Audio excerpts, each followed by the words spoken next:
The season's finally upon us. Why are you excited about the West Tigers in 2025? Oh, it's just exciting. Like we've had, I was just talking to the boys actually about, we started November 1, so it's been a pretty long pre-season for the lads, and finally get the opportunity to put it into proper game practice in round 1.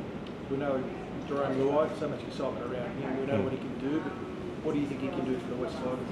Oh, we just want Jerome to be himself. I think one of the best things about Jerome is he's just got such a great energy. It's infectious around the group. His leadership is phenomenal. He competes on every play at training, and he's obviously a world-class player. But we just want Jerome to just do his job and be himself out there. How long, in all seriousness, will it take for him and Lockie Galvin to get it off together? Oh yeah, we don't know. They could hit it off in round 1, or it could take a few weeks. I'm not sure. We haven't played a game yet, so it's hard to answer that question. But there's no pressure on them to have to be the greatest in the competition in round 1. Like, we just want them to go out and do their jobs, keep it simple, and play the footy we want to play. Use that word pressure. You're mindful that Jerome Luai fans might see him as the silver bullet. Is it important to keep it in context?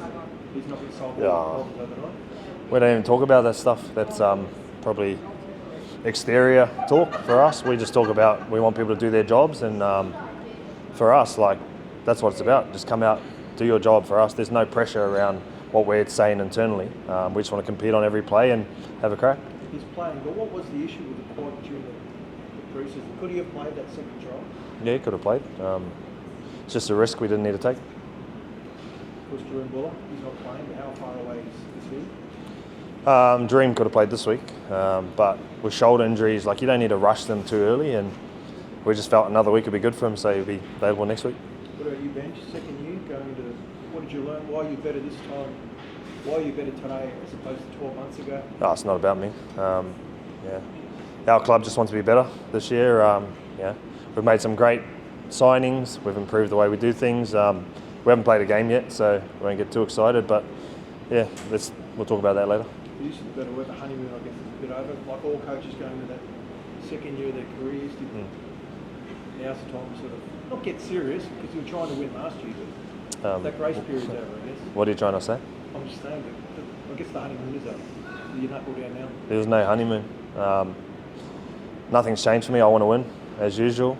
Doing everything we can to win, making the changes accordingly that we think is going to help us win games. But at the end of the day, you just got to be yourself and have an environment where you create a place players want to give their best, and that's what we're doing. That's what we're getting at. The roster on paper is a lot stronger than it was 12 months ago, so I guess that's the reason for optimism with a lot of Tigers fans.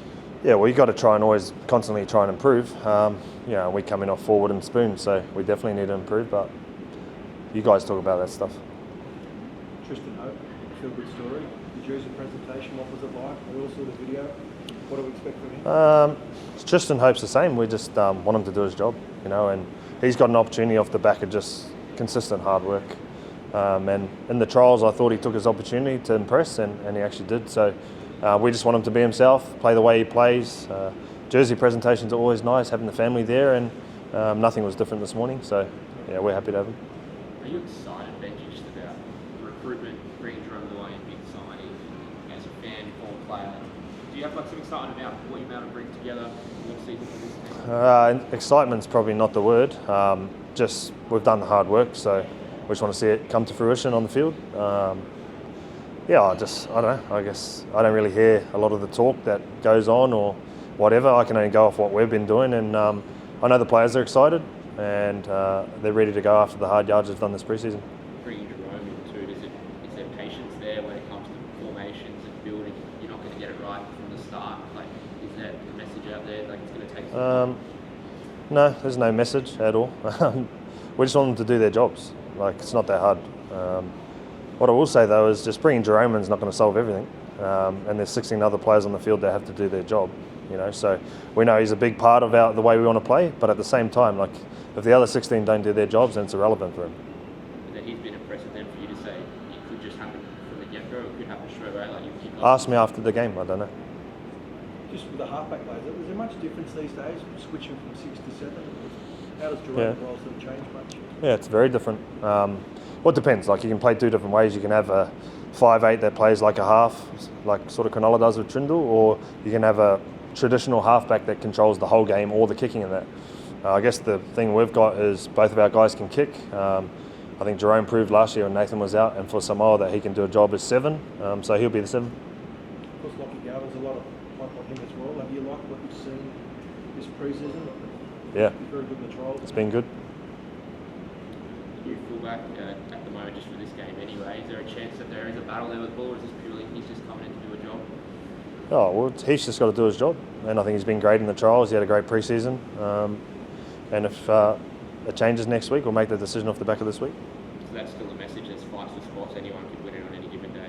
I think that's always the message, yeah. Benj can ask about David Clay, where he's been in the headlines a bit. Yeah. Where's it stand with him? Where is he in the plans for the West Tigers? I'm not here to talk about that. Talk about the game. What are you expecting from the Knights? Oh, well, they're a great team. I think they've proven it. To make the finals consistently the last few years. And they got a guy at the back of the headgear who's just a phenomenal player. I think what's underrated though is their forward back's really good. They got great go forward. Both their back rows are dangerous.